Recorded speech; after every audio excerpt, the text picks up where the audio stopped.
We live in a world where survival has become the new definition of living. You wake up each morning, pour your coffee, rush to work, stare at screens, answer messages, come home tired, and do it all over again tomorrow. It feels like you're moving, but not going anywhere. It feels like you're alive, but something inside you is quietly fading.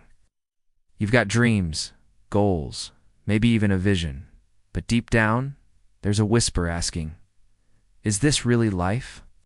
From the moment we are born, society teaches us the art of existing, not the art of living. We're told to study hard, get a job, make money, buy a house, find stability. And if we're lucky, retire with enough to enjoy the final years of our lives. But what if that entire structure was never designed to make us truly alive? What? If it was designed to keep us comfortable, predictable, and controlled? We are conditioned to measure our worth by external achievements, our status, our possessions, our productivity, while the real essence of life, the beingness of who we are, is quietly forgotten. You see, most people live their entire lives chasing something that doesn't exist, a moment in the future where everything will finally make sense. We say, when I get that promotion, I'll finally be happy. When I find the right person, I'll finally feel complete. When I have more money, I'll finally be free. And yet every time we arrive, the goalpost moves again. The mind doesn't stop searching because it was never trained to be present. It was trained to pursue. That endless chase creates an illusion, the illusion that life is somewhere else, waiting for you to catch it. But the truth is, life has always been right here, in this breath. In this moment, think about how much time you spend living in your past, rehashing old mistakes, replaying painful memories, identifying yourself with what you've been through. Or how often you live in the future worrying about what might go wrong, fearing outcomes that haven't even happened. Both are prisons built by the mind, and the bars are made of thought. The past and future are mental constructs, and we've built our identity around them. We've forgotten that life doesn't exist in either. It only exists now. The illusion of living also hides in our need for validation. Post our smiles on social media, we wear brands to feel seen, we chase approval because we mistake attention for connection. We live as reflections, not as reality. But when you base your worth on what others see, you begin to lose sight of what you feel. Life then becomes a performance instead of a presence, a constant show for the world, rather than a genuine experience of the soul. The irony is, we are surrounded by abundance, beauty, nature, love, opportunity, but we rarely stop long enough to feel it. We're too busy surviving. We rush through sunrises to make meetings, ignore our breath to answer emails, and overlook the miracle of simply being. We are asleep with our eyes open, reacting to life instead of creating it. And yet the truth waits patiently, whispering beneath the noise. You are not your story. You are not your job. You are not your body, or your fears, or your failures. You are awareness itself, the consciousness experiencing this moment. You are the observer behind the thoughts, the energy behind the heartbeat, the space where life unfolds. But when you forget that, you become trapped in the illusion. Believe you are what you do. You believe your emotions are who you are. And you forget that the one who observes emotion is never bound by it. That's why most people live on autopilot, repeating the same habits, thinking the same thoughts, feeling the same emotions every single day. They're not truly living, they're just replaying yesterday's consciousness. Every day, your brain fires thousands of thoughts, and 90% of them are the same as the day before. Those thoughts create emotions, and those emotions drive your actions. If you don't interrupt the pattern, you end up living in a loop of predictability, a program running unconsciously. You wake up with the same worries, carry the same stress, meet the same kind of people, attract the same kind of problems. It's not fate, it's repetition. And repetition without awareness becomes illusion. Real life begins when you stop identifying with the pattern. When you look at your thoughts and say, that's not me, that's just a thought. When you look at your fear and say, that's not who I am, that's just an emotion moving through me. The moment you become the observer, instead of the participant, you step out of the illusion and into reality. You begin to see how every experience is not happening to you, it's happening through you. You start realizing that life isn't a problem to solve, it's a mystery to experience. When you live unconsciously, you see the world through filters of fear, judgment, and control.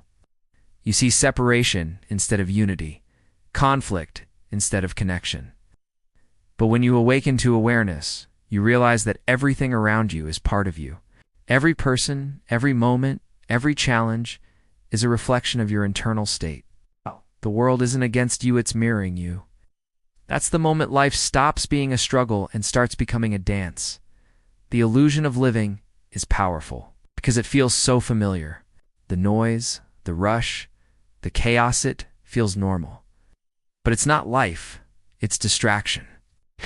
And the only way to wake up from it is through awareness. Not more doing, not more achieving, but by becoming still enough to feel the essence of your own existence.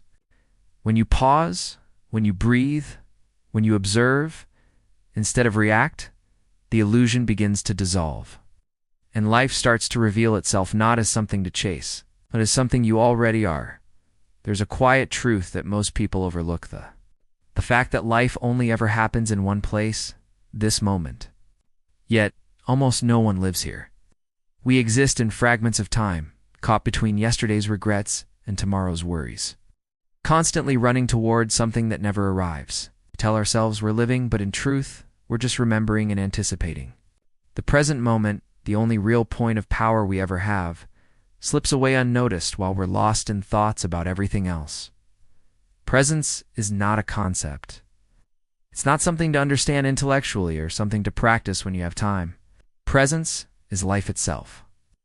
It's what remains when the noise of your mind settles, and the constant chatter of what if and what was fades into stillness. The mind will tell you that the present moment is small, that it's too ordinary to hold any magic, but that's the illusion. The present moment isn't small, it's infinite. It's the meeting point of all creation, where energy takes form and possibility becomes reality. In a world built on speed, we've confused movement with progress. We rush to get somewhere, believing that the faster we move, the more alive we are. But presence isn't found in motion, it's found in awareness. Think about it, how many meals have you eaten without tasting them? How many conversations have you had while thinking of something else? How many sunsets have passed without you? Noticing the sky changing color? Life is happening all around you, but if your mind is always somewhere else, you miss the miracle that's right in front of you. The problem isn't that life moves too fast, it's that we move too unconsciously. Our attention is fragmented, scattered across screens, schedules, and stories. We're living in a mental projection of life rather than in the living experience itself. Every thought about the past pulls you into memory. Every thought about the future pulls you into imagination. Meanwhile, the present moment where peace, clarity, and joy actually exist waits patiently for you to come home. Presence is powerful because it interrupts the cycle of reactivity. When you are fully present, you are no longer a product of your past or a prisoner of your fears. You begin to respond to life consciously rather than react habitually. The stress that once controlled you begins to dissolve because stress cannot exist in the now, only exists in time. Anxiety lives in the future, regret lives in the past, but peace lives only in the present. That's why so many people search endlessly for peace, yet never find it. They're looking for it in the wrong place. Every breath you take is an invitation to return to now. Every inhale draws you back into the body. Every exhale releases the noise of the mind. When you bring awareness to your breath, you shift from thinking to being. You start to realize that you are not the one thinking your thoughts. You are the one witnessing them. And that shift from identification to observation is where transformation begins. Because when you observe the mind instead of obeying it, you reclaim your power. In presence, the ordinary becomes extraordinary.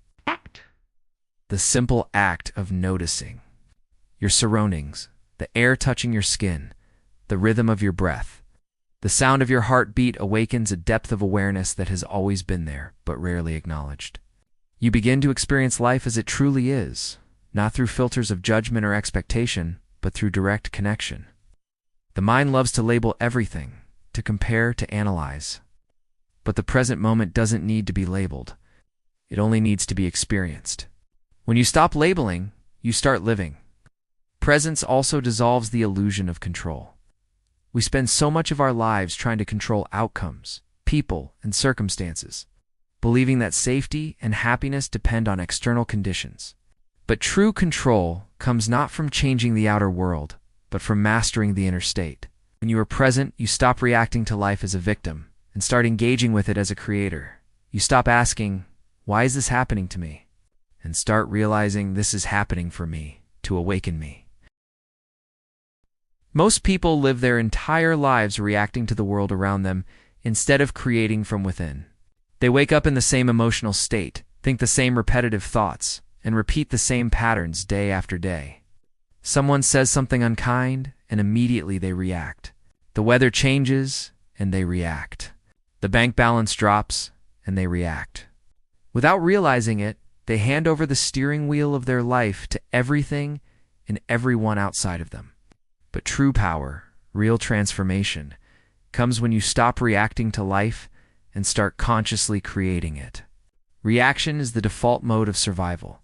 It's how the brain evolved to protect, to predict, to defend. It keeps you safe, but also keeps you small. The reactive mind is constantly scanning for danger, comparing, competing, and trying to control outcomes. It feeds off stress and uncertainty. And when you live in that state long enough, it becomes your identity. You start to believe you are the stress, you are the anger, you are the anxiety. But you are none of those things. Those are just states of being created by thought and emotion. You can't build a new life from the same level of consciousness that created the old one. Creation begins the moment you become aware that you are not your reactions. Every thought you think, every emotion you feel, sends a signal into the field of possibility. When you think thoughts of fear, doubt, and limitation, you're sending signals that attract more of the same energy.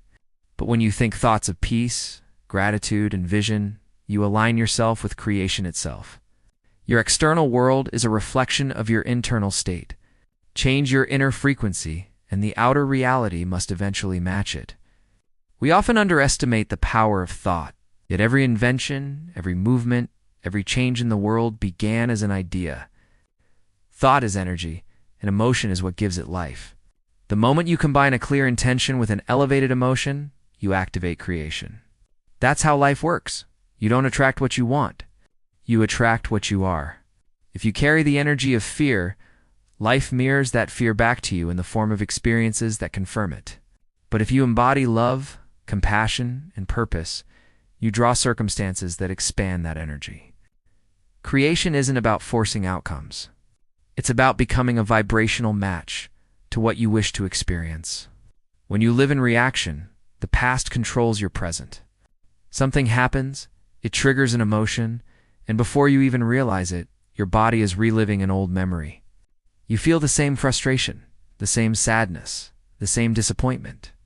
The mind loves familiarity, even if it's painful, because familiar equals safe.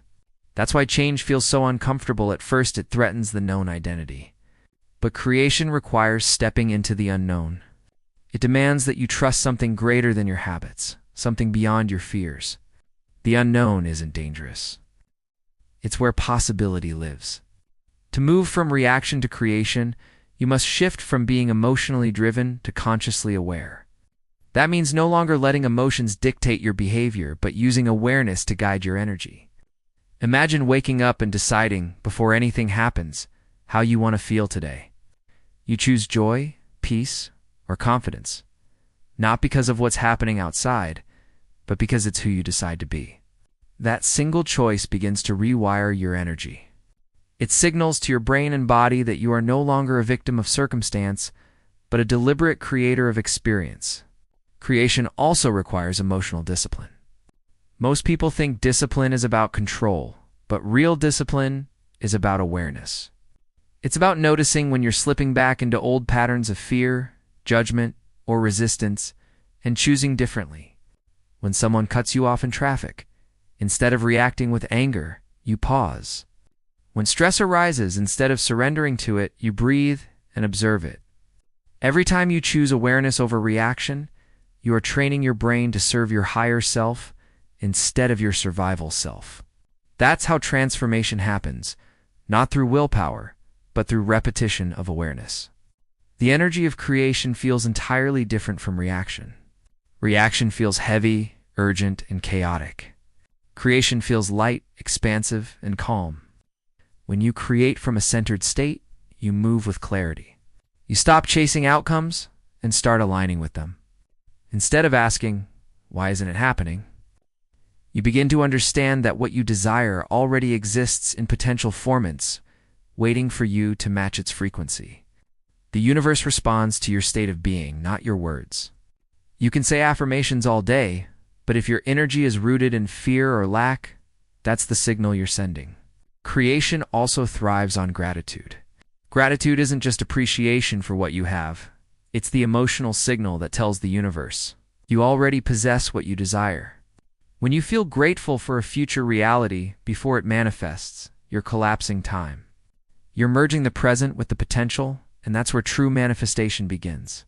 Gratitude transforms your vibration, aligning you with creation's rhythm.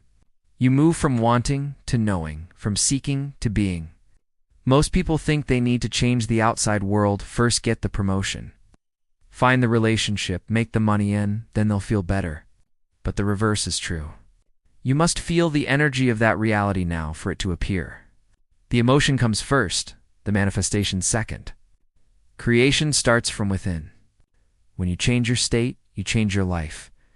To create consciously, you must let go of control. You must trust that the moment you align your energy with your intention, the field of life begins to rearrange itself in your favor. You don't need to know how you, only need to stay in the frequency of your desired state, long enough for the universe to reflect it back. Every emotion, every thought, every breath becomes an act of creation. You start realizing that you're not here to react to life, you're here to express it. You are not waiting for a miracle. You are the miracle unfolding in real time. There comes a point when you begin to realize that life is not something to control, fix, or conquer it, something to align with. Most people spend their entire existence trying to manage life, to force outcomes, to bend circumstances in their favor. But the more they try to control, the more resistance they encounter.